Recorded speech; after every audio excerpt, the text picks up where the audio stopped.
Dragi moji, ovo što čujete, ovo je čoper. Ja se stvarno nadam da će se ovo čuti od ovih naprijed auspuha i generalno od vjetra, jer nenormalno da nas puše. Sve pričamo o nekim temama, a evo još jedan spontani motovlog. Danas nisam mislio nigdje ići, međutim jutros me kontaktirao Ćala, poznati sarajevski bajker i majstor za sve mašine, svih kubikaža. I eto, hajde, malo sam izašao, malo sam izletio s ovom rajom da se provozam. Ovo mi je prvi put da se vozam ovako sa čoperima.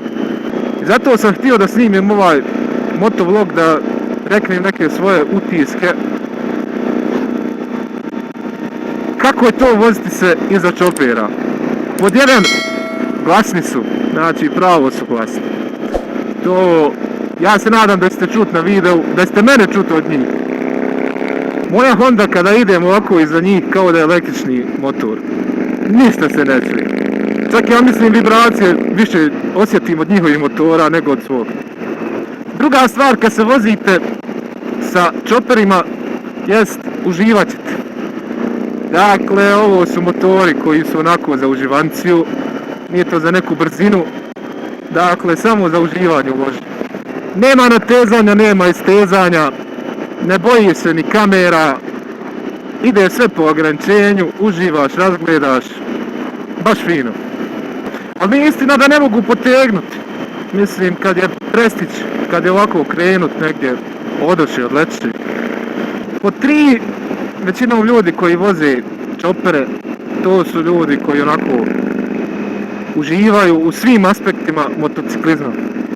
Dakle, to su ljudi koji vole raditi na mašinama, koji vole uprljati se motornim uljem. To su ljudi koji vole da razgledaju okolo, da putuju putevima mimo grada, gdje se ima nešto vidjeti, gdje nije samo saobraćaj, semafori. Što ima smisla, takako. Često ćete vidjeti ovako kad se vozite sa čoperima da vas neko prestigne. Nije ni to čudo. Što nekim bajkerima baš i nije pravo. Meni lično ne smeta. Ja volim ovako uživat u vožnji. Nekad volim dati malo gasa, ali to nekad.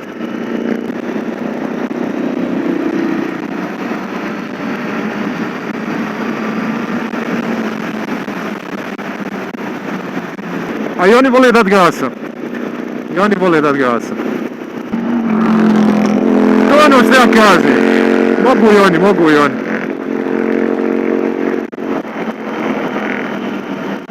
Ali eto, desi se nekad ovako kad vozite motor i malo ono agresivnije.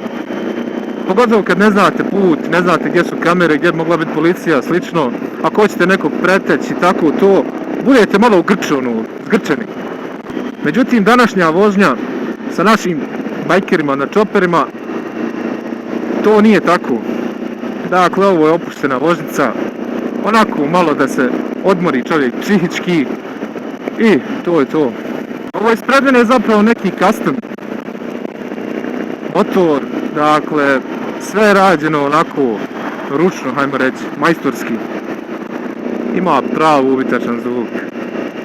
Zalijepila mi se fina muha na vizir, nadam se da mi se nije zalijepila na kameru. Jednom sam ovako snimao i hajde rekao da snimim malo preko Jahorine put.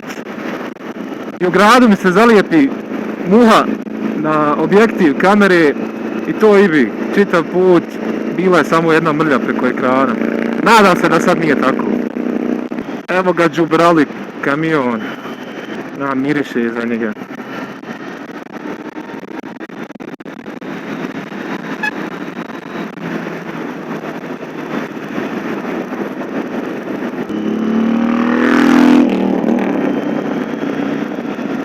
Četvrta stvar, ja mislim da je četvrta, ili treta, ne znam, zaboravio sam, nisam baš brojio ublizu tako da sam zaboravio. Kako god, sljedeća stvar, što je ovako pozitivna kad se voziš sa čoperima, jest što, kako ne ideš baš brzo, kako ga ne tjeraš u obrtaje, ne trošiš puno ni gorivo, prilično ekonomično. Dakle, uživaš i ti, uživa motor, uživa džep, sve potama. A puše, braćo, Mila, nikad se nisam vodio po ovolikom vjetru. Dakle, ovo je haos. Nismo baš išli dokle smo htjeli, jer kad smo došli do Ivan Sedla, bilo je toliko hladno, oblačno, mislili smo da će kiša, niko se nije pripremio za zimsku vožnju, jer evo, u Sarajevu lijepo vrijeme, toplo, a tamo ispod Ivana ko da je pola zime. Tako da smo skratili malo i nek smo, ja sam ove ljetne rukavice obukao i nisu baš neka zaštita, pokajao sam se, prsti se krenuli već kočiti. Opa! Oh. Ne volim ove prelaze vozova, tramvaja i slično, baš su haotični. Još jedna stvar kad idete za čopera, miriše. Dakle, miriše ulje, miriše benzin. Ko voli te mirise, bit će mu lijepo. Hvala vam za svu podršku i za komentare na prošlom videu. S tim da sam dobio puno pozitivnih komentara. Evo, nastavio sam vlogat sa ovom opremom kako imam. I eto, ovako kad se ukaže prilika, radit ću to. I tako, dragi moji, ja mislim da bi to bilo za ovaj vlog. Dakle, ovo je spontani vlog. Nisam čak mislio danas uopšte ići vozat se. Mislio sam izaći obaviti što trebam i kući nazad. Međutim, eto, Čala me jutro skontaktirao. Iskoristili smo priliku, bilo nam je dobro.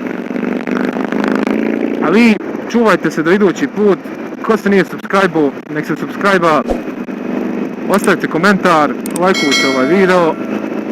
Oni koji ste subscribe-ali, hvala vam puno. I vidimo se drugi put. Budite mi zdravo.